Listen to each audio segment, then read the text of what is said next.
What we do is that we help companies and French entrepreneurs establish themselves in the United States, mostly by buying companies in the United States. For example, we've seen that it's way easier to buy an existing company instead of establishing something from scratch. So that's what we do. We do that since 2013. So the tips that you will read today, they will certainly seem obvious to you, but it's often good to repeat the obvious. They are based on our experience with our customers, success and failures. Yeah, but as I said, obvious, as we say in French, I will enfoncer les portes ouvertes, repeat the obvious.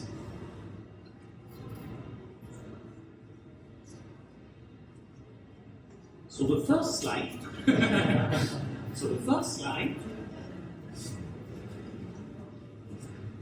is about striving for excellence.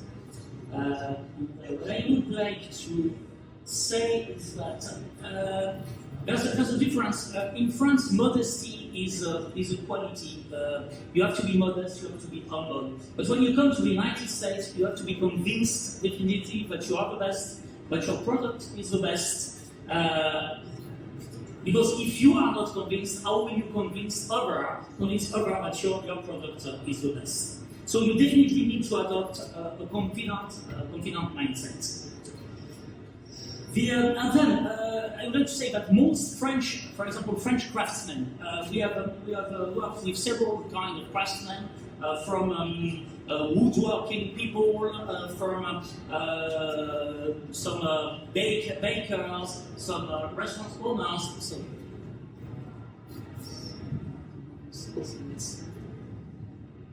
So that would be aiming for outstanding performance in your industry and confidently showcase your capabilities. Forget modesty.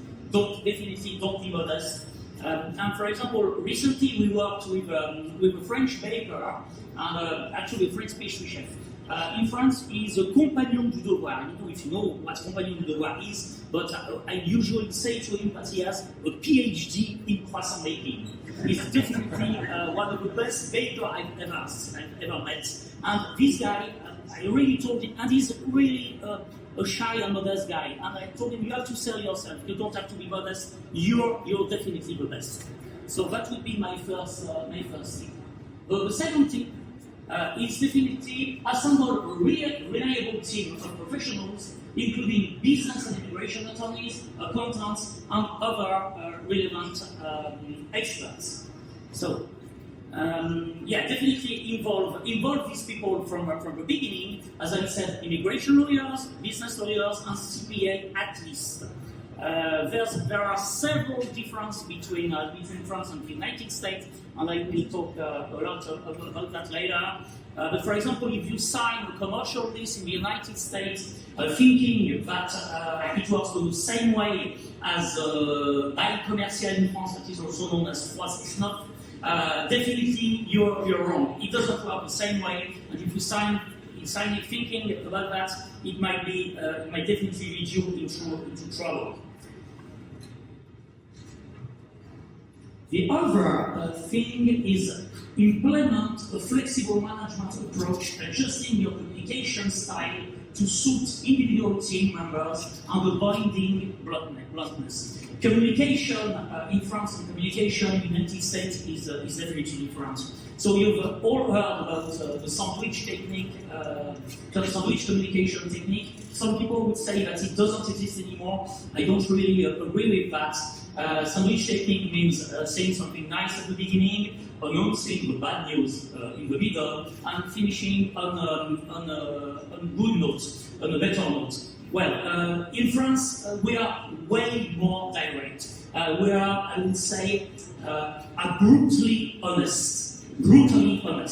And it's this kind of communication usually doesn't work that well in the United States. And for example, we remember selling a company to a person, and there were about 10 employees. One month later, 0 employees, just because of the communication style.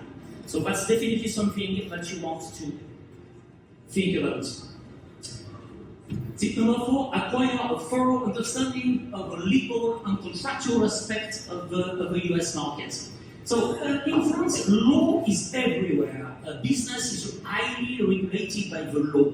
In the United States, the law is less prevalent in business, but contracts are very, very, very important.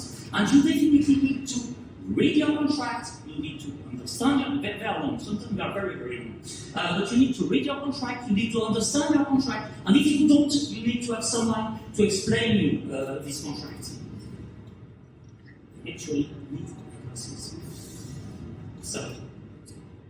So definitely seeking legal review before signing. I talked earlier about the bail commercial, the droit 6-9, the commercial lease. In France, the commercial lease is highly regulated by the law and is definitely pro-tenant.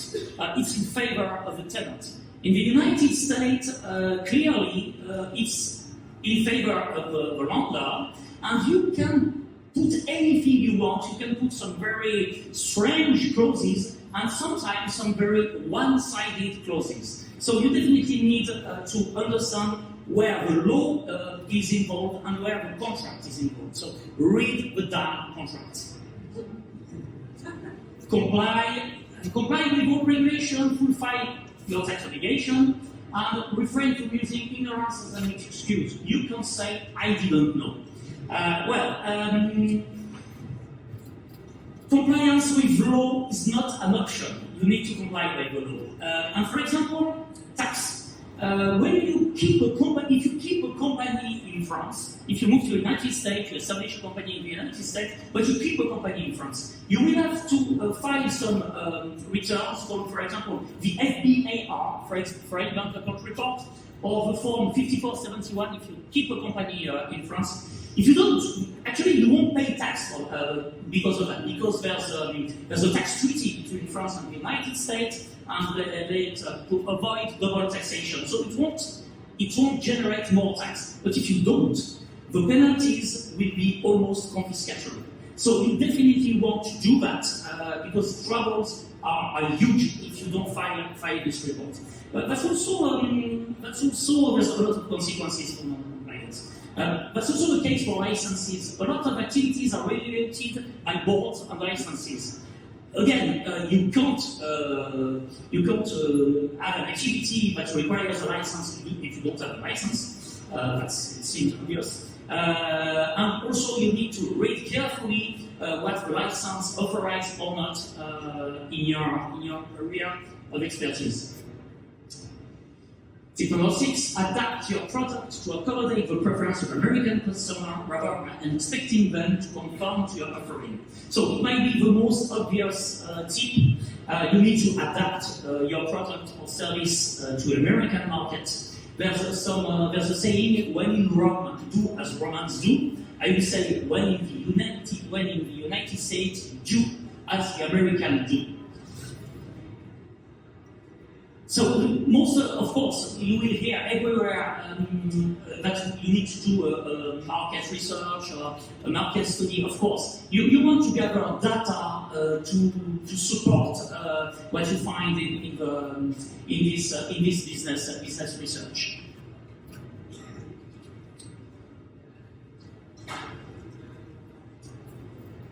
Number 7, utilize existing networks such as French-American Chambers of Commerce, French funders, business grants, SCORE, SBA, SBDC, to facilitate your entry into the US market. So there are several networks. Of course, we think about French-American Chamber of Commerce, and thank you again for inviting me, but also Business France, French funders. I like SCORE, for example. SCORE means Service Corps of Retired Executive, and they provide some very good mentorships programs. So SCORE is a very good network. I worked with the SBDC in several cases. That's also a very good network. And both of them, they will work with the SBA, a Small Business Administration, which is a federal agency related to a small business in the United States. So go out of your comfort zone. about networking, because networking is a big part of the US business culture. So, prioritize exceptional customer service and actively manage online reviews to ensure satisfaction is consistently exceeded. Customer is king, and I would say even in the United States, the customer is an emperor. The customer experience, customer service is crucial to the success of your business in the United States. We worked with several French restaurants, and we had some restaurants who were delivering great food, but with not so great service. And that can definitely be an issue. People, even if your food is awesome, if your food is amazing, if the service is not at the same level, you will be in trouble. Also, American people, they share a lot of their experience. They share on Google, they share on Yelp, they share on social media. And these kind of reviews, they can make the success of the business, they also can kill the business. So you really want to be careful about that. Tip number 9, maintain a robust cash flow, as obtaining bank financing in the US may be challenging initially, but accordingly to avoid financial shortfalls.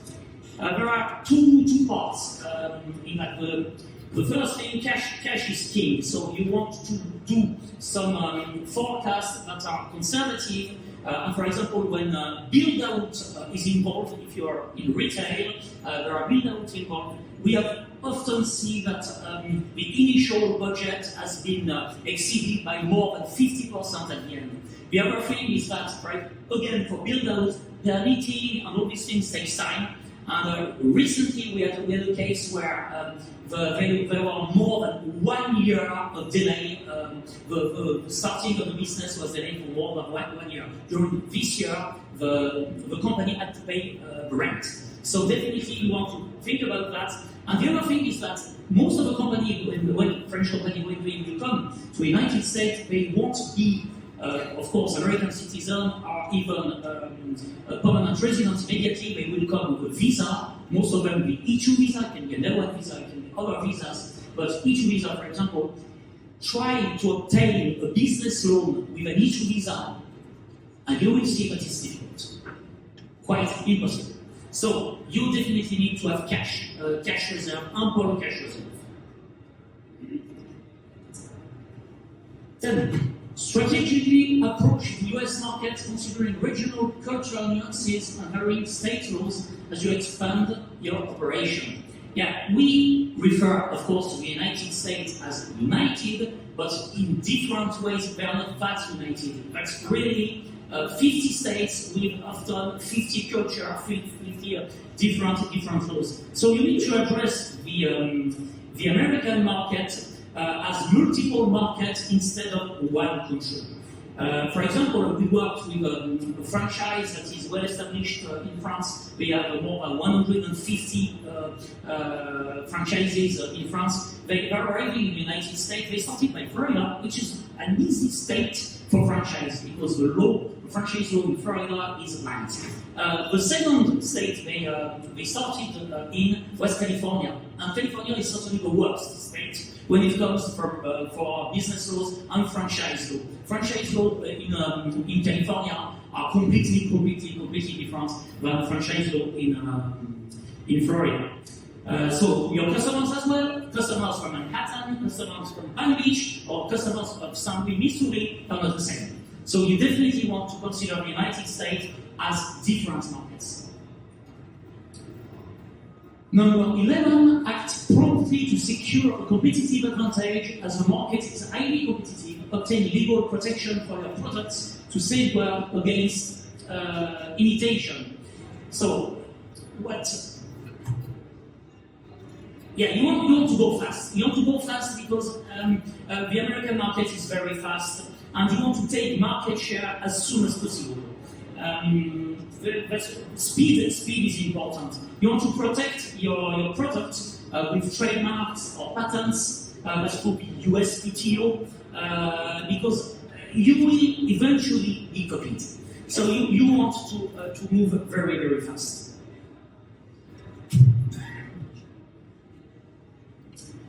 12, and that will be the last one. 12, adjust your marketing approach to resonate with American audiences, recognizing that marketing communication in the US differs from that in Europe. When you watch TV ads in Europe and when you watch TV ads in the United States, that's definitely not the same. So you need to adapt your marketing to that. Another thing is that you need to adapt your marketing material as well. And I would say do not translate your material. Rewrite it. Have an American native rewrite it. That's completely different from translating. And you want to be careful with some mistake. For example, at school, I learned British English, which is different from US English. So we had some funny stories about that. But there's also false friend, and we remember a story where one of our customers was explaining that he had several businesses in France, but he didn't use the word business. He said that he had several affairs in France, and it was a little different since the meaning is not exactly the same. So thank you very much. So as I said, these tips may seem completely obvious. You may have other experience. You may even disagree with that, and that's totally fine. So the good thing with that kind of event is that we can share our experience. So we shared our experience in this book. That's 10 years of working with French company in the US. But we have a table outside, and you are more than welcome to come and discuss with us about our experience or anything. Thank you very much. Thank you.